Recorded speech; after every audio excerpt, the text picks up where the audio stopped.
కల్తీ నెయ్యి వ్యవహారంలో కీలక పరిణామాలు చోటు చేసుకుంటూ వస్తున్నాయి. ఇప్పటికే 6 మందిని అదుపులోకి తీసుకున్న సిబిఐ సిట్ పూర్తి స్థాయిలో కూడా విచారణ ప్రారంభిస్తూ ఇప్పటికే ఈ విషయాన్నంతా కూడా ఏసీబీ కోర్టుకి సమర్పించే ప్రయత్నం అయితే చేస్తూ వస్తుంది. ఇప్పటికే 12 పైన ఛార్జ్షీట్ ఫైల్ చేసిన ఏసీబీ కోర్టులో దీనిపైన విచారణ సాగుతూ వస్తుంది. ఇప్పటికే ఈ కల్తీ నెయ్యికి సంబంధించి కూడా ఎవరైతే టీటీడీ ఉద్యోగులు ఉన్నారో వారిని కూడా హాజరు కావాలని కూడా వారు కోరుతున్న పరిస్థితి అయితే కనిపిస్తూ వస్తుంది. ఈ నేపథ్యంలోనే కొన్ని కీలక పరిణామాలు చోటు చేసుకున్న ఈ 6 మంది ఎవరు, ఇప్పుడు ప్రస్తుతం కస్టడీలో ఉన్న 6 మంది కాకుండా మరో 6 మంది ఎవరనే ప్రశ్నలు కూడా రేకెత్తిసిన పరిస్థితి కనిపిస్తుంది. ప్రస్తుతం మనం సిబిఐ కార్యాలయం వద్ద ఉన్న ఈ కార్యాలయంలోనే పూర్తి స్థాయిలో కూడా గత కొన్ని రోజులుగా ఇక్కడ విచారణ సాగుతున్న పరిస్థితి అయితే కనిపిస్తూ వస్తుంది. ఈ నేపథ్యంలోనే కూలంకుషంగా కూడా ఈ నెయ్యి కల్తీ పైన పూర్తి స్థాయి సమగ్ర విచారణ చేపడుతున్న సిబిఐకి అనేక కోణాల్లో కూడా కల్తీ నెయ్యి వ్యవహారం బయటపడుతున్న పరిస్థితి అయితే కనిపిస్తూ వస్తుంది. దీంట్లో ముఖ్యంగా మనం చూసుకోవచ్చు బోలేబాబా డైరీకి సంబంధించిన విపిన్ జైన్ అలాగే పమిల్ జైన్తో పాటుగా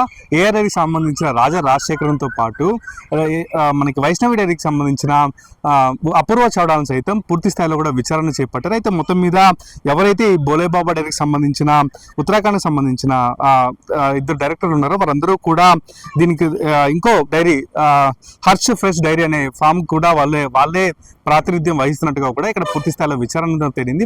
వీరిద్దరే పూర్తి స్థాయిలో కూడా ఈ నకిలీ కల్తీ వ్యవహారంలో కూడా పూర్తి స్థాయి మొత్తం వ్యవహారం నడిపించాలని కూడా మనకి పూర్తి స్థాయిలో విచారణ తేలిన పరిస్థితి కనిపిస్తూ వస్తుంది. ఈ నేపథ్యంలోనే వాళ్ళు పూర్తి స్థాయిలో కూడా సిబిఐ విచారణ చేపడుతూ ఎక్కడా కానీ చిన్న లీకులు లేకుండా కూడా సమగ్ర విచారణ అయితే చేపడుతున్న పరిస్థితి కనిపిస్తుంది. మొత్తం మీద కల్తీ వ్యవహారంలో కల్తీ వాస్తవమా లేదా అన్నది మాత్రం సుప్రీంకోర్టుకి ఇచ్చే నివేదిక ద్వారానే బయటపడుతుంది తప్ప ఇప్పుడైతే సిబిఐ ఎక్కడ దానికి సంబంధించిన లీకులు అయితే బయటకి ప్రస్తావించే పరిస్థితి అయితే లేదు. అయితే తిరుపతి కోర్టులో ఉన్న ఈ విషయాన్ని ఏసీబీ కోర్టుకు తరలించారు. ఈ ఏసీబీ కోర్టులో ఎందుకంటే ఎవరైతే లంచాలు తీసుకొని వీటన్నిటికి అప్రూవల్ ఇస్తారో వారందరూ కూడా పిలిపించి వారి దగ్గర వివరాలు సేకరించే విధంగా కూడా అక్కడ తగు చర్యలు ఉంటాయి కాబట్టి అందుకే దీన్ని నెల్లూరు ఏసీబీ కోర్టుకి తరలించడం జరిగింది. ఈ నేపథ్యంలోనే మరో కొన్ని కొత్త విషయాలు కూడా బయటకు రావడం, వీరన్నిటిని కూడా ఒక సిండికేట్గా మారిన ఈ 4 డైరీలు పూర్తి స్థాయిలో కూడా నెయ్యి కల్తీ వ్యవహారంలో కీలకంగా వ్యవహరించాయని కూడా ఇక్కడ ఇప్పటికే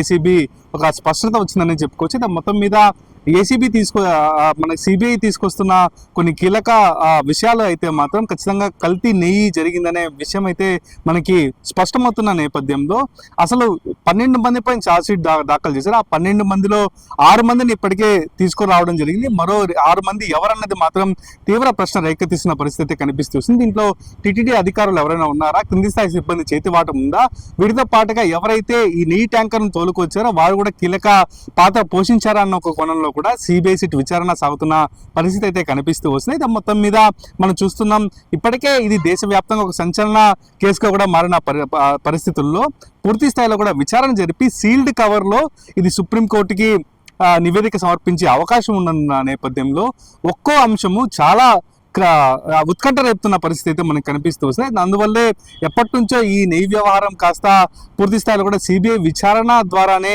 న్యాయం జరుగుతుందని కూడా అన్ని పక్షాలు కూడా కోరిన నేపథ్యంలోనే సుప్రీంకోర్టు సిబిఐ విచారణ చేపట్టిన పరిస్థితి కనిపిస్తూ వస్తుంది. మొత్తం మీద దీనికి సంబంధించిన వివరాలు త్వరలోనే వెలువడబోతున్నాయి. ఛార్జ్షీట్ దాఖలు చేశారు. ఛార్జ్షీట్ అనంతరం పూర్తి స్థాయిలో విచారణ చేపట్టి దీనికి సంబంధించిన నిందితులను కూడా బయటపెట్టే అవకాశం ఉందని కూడా వార్తలు వినిపిస్తూ వస్తున్నాయి. మరో 4 రోజుల్లోపే ఈ విచారణ పూర్తయి కూడా పూర్తి స్థాయి నివేదికను సుప్రీంకోర్టుకి సమర్పించే అవకాశం ఉందని కూడా ఇక్కడ చెప్తున్న పరిస్థితి అయితే కనిపిస్తుంది. మొత్తం మీద ఈ వ్యవహారం పైన ఎలాంటి పరిణామాలు చోటు చేసుకోబోతున్నాయి, ఒక్కోసారి ఒక్కో విధంగా ఒక్కొక్క యాంగిల్లో ఈ పరిణామాలు చోటు చేసుకున్న తరుణంలో అసలు ఏ కోణంలో ఈ విచారణ సాగుతుంది, అసలు ఎవరు దీంట్లో నిందితులు మొత్తానికి అపూర్వ చావ్డా పమిల్ జైనే అన్న ధోరణిలో కూడా ఇక్కడ సాగుతున్న పరిస్థితి ఉన్నప్పటికీ అయితే దీనికి వెనకాలన్న కుట్రపూరిత వ్యవహరించిన వారు ఎవరు, అసలు టీటీడీ ఉద్యోగులు ఎంతమంది ఉన్నారని మాత్రం తీవ్ర సస్పెన్స్ గానే మారిందని చెప్పాలి. ఇది ఇక్కడ తాజా పరిస్థితి. Over to studio.